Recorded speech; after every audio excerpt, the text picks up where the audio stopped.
పాలకొండలో ప్రభుత్వ మెడికల్ కాలేజీల ప్రైవేటీకరణకు వ్యతిరేకంగా కోటి సంతకాల ఉద్యమం. పార్వతీపురం మన్యం జిల్లా పాలకొండ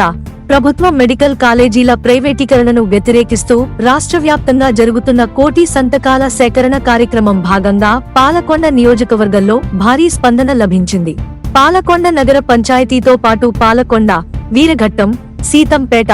భామిని మండలాలలో ప్రజలు విస్తృత స్థాయిలో పాల్గొని తమ సంతకాలను అందజేశారు. సేకరించిన సంతకాల పత్రాలను ఆంధ్రప్రదేశ్ శాసనమండలి సభ్యులు పాలవలస విక్రాంత్, మాజీ ఎమ్మెల్యే విశ్వాసరాయి కళావతి ఆధ్వర్యంలో మీడియా ముందు ప్రదర్శించారు. ఈ సంతకాల పత్రాలను రేపు జిల్లా వైఎస్ఆర్సీపీ పార్టీ కార్యాలయానికి పంపించనున్నట్లు వారు తెలిపారు. ఈ కార్యక్రమంలో జెడ్పీటీసీలు,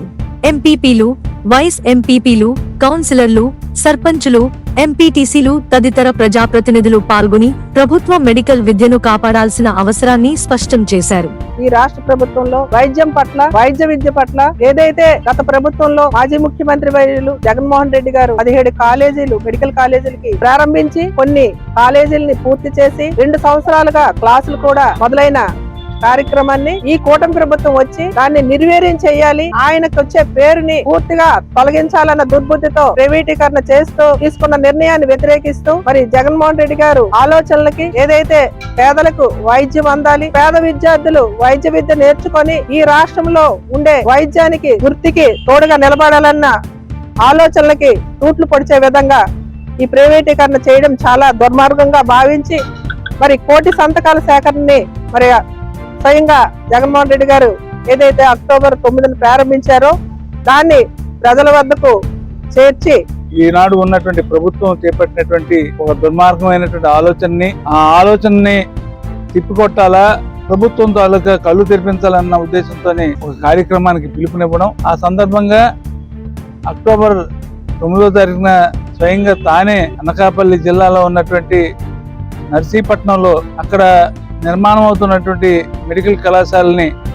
సందర్శించి ఆ సందర్భంగా రాష్ట్ర వ్యాప్తంగా ఉన్నటువంటి 26 జిల్లాల్లోన ఉన్నటువంటి 175 నియోజకవర్గాల్లోన కోటి సంతకాల సేకరణ కార్యక్రమానికి నాంది పలకడం. మరి ఆ సందర్భంగా ఇచ్చినటువంటి పిలుపు మేరకు మన పాలకొండ నియోజకవర్గంలో కూడా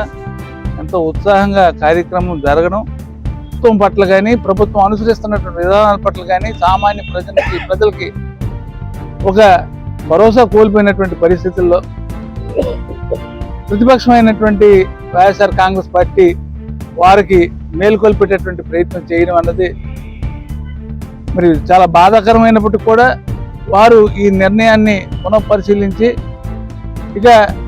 ఈ 18 మాసాల కాలంలో కూడా జరిగినటువంటి పరిపాలనలోన అనేక సంక్షేమ కార్యక్రమాలు చేస్తామని అధికారం చేపట్టి మరి ఏ కార్యక్రమాన్ని కూడా సంపూర్ణంగా చేపట్టకపోయి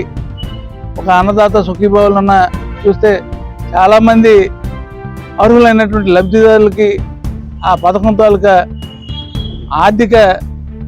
మరి బెనిఫిట్ కానీ అందకపోయి తల్లికి వందనం ఇవి కూడా ఎంతమంది పిల్లలుంటే అంతమందికి ఆ కార్యక్రమాన్ని అందుబాటులో చేస్తామన్నటువంటి ప్రభుత్వం ఏ విధమైనటువంటి